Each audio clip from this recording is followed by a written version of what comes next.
Hello সবাইকে, আজকে আমি দেখাবো মাটন কাবাব কীভাবে করতে হয়। তো এখানে আমি মাটন নিয়েছি কিমা করে। তারপরে এখানে দিয়ে দিলাম 3টা আলু সিদ্ধ দিয়ে আমি ভালোভাবে মেখে নিচ্ছি। কড়াইতে প্রথমে আমি তেল দিয়ে দিয়েছি। তেল গরম হয়ে গেলে আমি 3 চামচ পেঁয়াজ আর রসুন একসাথে আমি বেটে নিয়েছি ব্লেন্ডারে। তো এখানে দিয়ে দিয়েছি 3 চামচের মতন। দিয়ে দিলাম হলুদ, পরিমাণ মতন লবণ দিয়ে দেব মরিচের গুঁড়া দিয়ে আমি এটাকে ভালো করে মিক্সড করে নেব। দিয়ে দিলাম এখানে জিরার গুঁড়া 1 চামচের মতো। তো আমি এখানে 5 থেকে 10 মিনিটের মতন ভেজে নেব।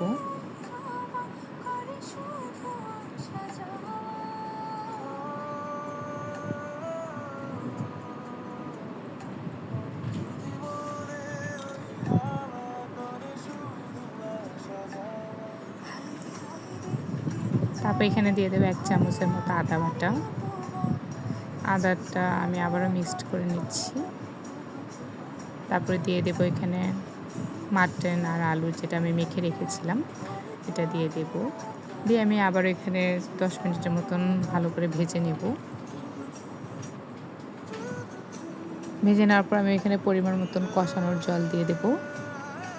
তো জলের পরিমাণটা আপনাদের স্কিপ হয়ে গেছে, আপনারা আপনাদের মতন দিয়ে দেবেন। তারপরে এই যে আমার কষানোর জলটা শুকিয়ে গেছে। তারপর আমি যে এরকম করে ছোট ছোট বল করে নিয়েছি, আপনারা আপনাদের শেপ মতন নেবেন। তারপর আমি একটা ডিম এখানে ভেঙে নিয়েছি। ডিমটা দিয়ে প্রথমে চুবিয়ে নিয়ে আর এখানে আমি দিয়েছি ক্রাম কোটিংয়ের জন্য বিস্কিটের গুঁড়া দিয়ে আমি ভালো করে মেখে নিয়ে ছেড়ে দিচ্ছি। তো একে একে আমি সবগুলো কাবাবে এখানে দিয়ে দেবো। তো আপনি বিকালে নাস্তা হিসেবেও ট্রাই করতে পারেন বা দুপুরে লাঞ্চে সব কিছু রাখতে পারেন। তো এইভাবে আপনারা ট্রাই করতে পারেন, ভালো লাগবে। ধন্যবাদ।